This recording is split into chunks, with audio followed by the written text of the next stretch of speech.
মিষ্টি কি হয়েছে এত কাঁদছিস কেন বল না মিষ্টি হে মিষ্টি কি হয়েছে গো আরে দেখো না তখন থেকে কাঁদছে কিছু বলছে না, শুধু কেঁদেই যাচ্ছে কি হয়েছে মিষ্টি কাঁদছো কেন বলো ছিঁড়ে গেছে ছিঁড়ে গেছে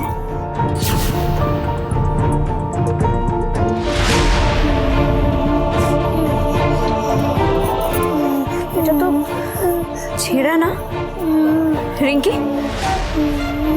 দেখো এটা তো কাটা দেখি ঠিকই তো এটা তো কাটা কিন্তু এটা নতুন ঘাগরা তো ছিলি কি করবে এরকম কাজ পরিষ্কার বোঝা যাচ্ছে এটা না কেউ কাঁচি দিয়ে কেটেছে জানো তো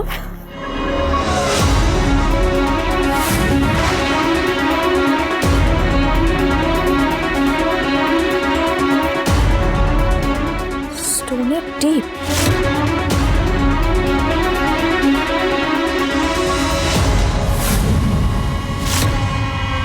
এটা তো বাড়িতে একজনই পড়ে ভালোয় ভালোয় ঝিল্লি চৌধুরী তোমার সব কথা মেনে নিচ্ছিল বড়জা কোনো আপত্তি করেনি কিন্তু এই কাজটা তুমি ঠিক করলে না এবার ঝিল্লি চৌধুরী তোমাকে আর ছেড়ে কথা বলবে না মিষ্টি এদিকে কান্নাকাটি করে না শোনা আর কাঁদে না বাবা চুপ কর এত সুন্দর জামাটা কেটে দিল আমি পরে সাজবো কি করে আচ্ছা এখন কাঁদিস না আমি দেখছি দাঁড়া কি বলছে বলো এটুকু একটা বাচ্চার জামা কেটে দিল খেয়ালের কি কোনো সেন্স নেই এই আমি না মাকে গিয়ে সবটা বলে আসছি দাঁড়া তো এই না তো দাঁড়া বসো এখানে তুমিও তো বাচ্চাদের মতো করছো একটু একটু শান্ত হও এরকম করো না মিষ্টি তোকে ঝিল্লি কি বলেছিল আজ সন্ধ্যেবেলা সুন্দর করে পরীর মতো সাজাবে রাইট কিছু রাইট নেই সব রং হয়ে গেছে ঝিল্লি যখন প্রমিস করেছে তখন সেই প্রমিস তো রাখবে তুই কোনো চিন্তা করিস না হাস হাস আমার গাটা কুটু লাগছে আচ্ছা বা এনে হ্যাপি হ্যাঁ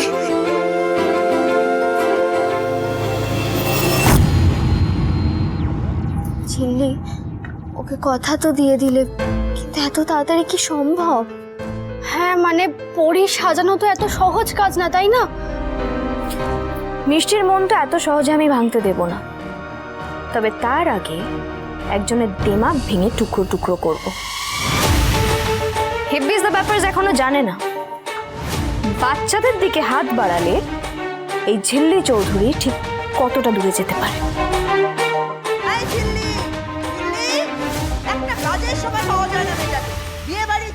ঘরে গিয়ে বসে আছে যাই সিরিয়াল পিসি ডাকছে যাই এদি ভাই কি রে ও তো একবার হাসলো একবার রেগে গেল কিছু বুঝতে পারলি তুই হ্যাঁ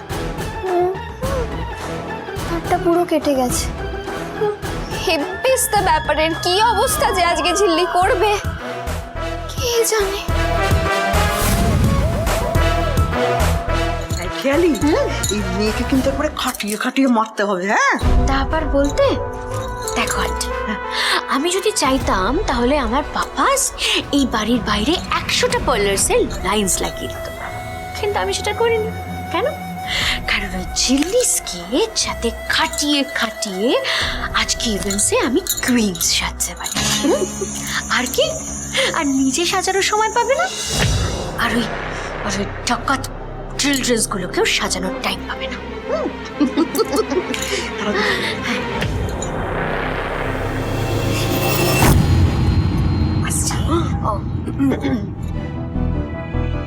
কি হলো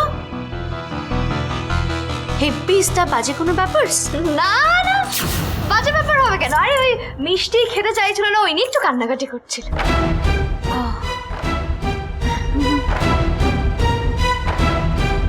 ভয় পেয়ে গেছে মনে হয় ওই ছেঁড়া কাঁকড়াটা দেখে দুষ্ট বাচ্চাটাকে না ফেয়ারিজ সাজানোর শখ একেবারে ঘুচে গেছে মনে হচ্ছে বুঝে গেছে খেয়ালিজের সঙ্গে পাঙ্গাস নিলে কি হয় খেয়ালি ফেস প্যাক লাগাবে তো এবার? হ্যাঁ শিওর। দাঁড়িয়ে রইলে কেন? শোনো, প্রচুর কাজ আছে এখন। ফেস প্যাক লাগাবে, তারপরে তুমি ওই চুলে স্পা করে দেবে, তোমার বড় চায়ের ম্যানিকিওর করবে, নখে নেল পালিশ পরাবে, প্রচুর কাজ আছে, ঠিক আছে? আচ্ছা এই বড় জাস বলছি বিয়ে বলে কথা, তুমি মেহেন্দি পরবে না? Mehendis, I love Mehendis. কিন্তু কে পড়াবে আমাকে? এই তুমি পারবে? আমার মনে হয় খেয়ালি এই মেয়েটা পারবে মেহেন্দি পরাতে। ওই বাড়িতে নানা রকম ভাঙা জিনিসপত্র জোড়া লাগিয়ে আঁকে, রং ফং করে, বাড়ির লোক তো একেবারে খুবই ধন্য ধন্য করে, আঁকতে পারবে, মেহেন্দি পরাতে পারবে। কিন্তু এই যে প্রচুর কাজ আছে হাতে, সন্ধে নেমে এসছে, তাড়াতাড়ি করতে হবে কিন্তু। আর শোনো, খেয়ালির গয়না গাটি শাড়ি সমস্ত কিছু আলমারিতে রাখা আছে, নিজে দেখে দায়িত্ব নিয়ে একা একা সমস্ত কিছু করবে। আমি কিন্তু পুরোটা দেখবে ও সিরিয়াল পিসি বলছে তুমি সাজবে না, আর ওদিকে তুতুল তো তোমাকে খুঁজছে, কি সব খোপা টোপা বেঁধে দেবে বলছে। আন্টিস, একদম টেনশন নিও না, আমি আছি তো। খাটিয়ে খাটিয়ে মারবো, তুমি নিজে কি একটু সুন্দর করে সেজে নাও। মিষ্টিটা।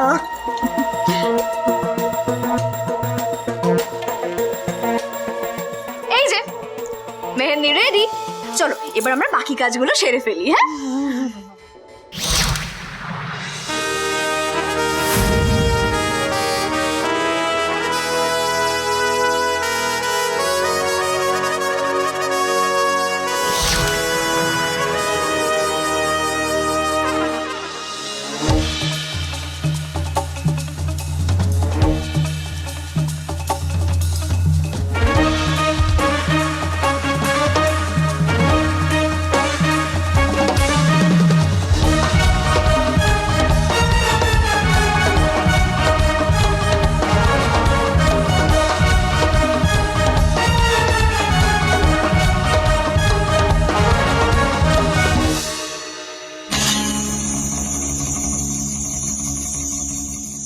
কেমন লাগছে বড় জাস?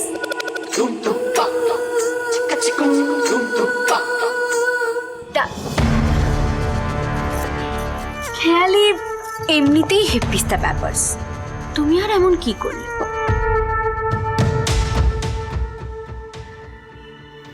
এখনো তো কিছুই করিনি, তুমি আমার মিষ্টিকে কষ্ট দিয়েছো।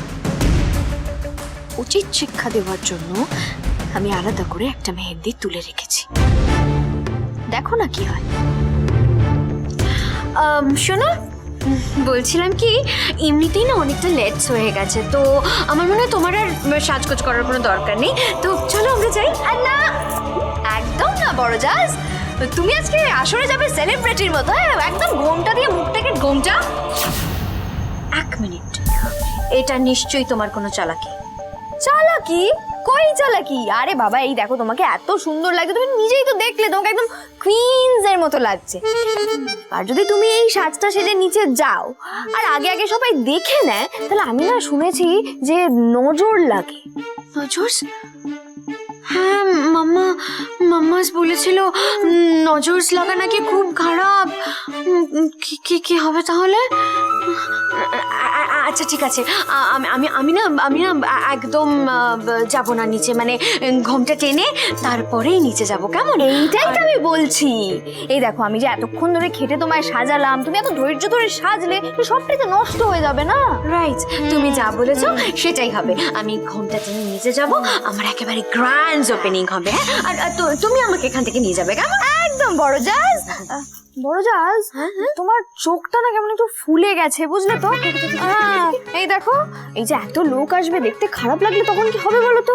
তুমি এদিকে এসো, এসো এসো এসো এসো, এই যে এখানে বসো, এখানে বসো। আমি না তোমার চোখে একটু শসা দিয়ে দিই, তুমি রিল্যাক্স করো, বুঝলে? আমি যাই, লাইটটা ডিম করে দিয়ে আসি। আসলে ভাইয়াজির মেয়ে একটু মিউজিক ছাড়া রিল্যাক্স হতে পারে। ও এমন কি ব্যাপার? আমি এক্ষুনি মিউজিক চালিয়ে দিচ্ছি।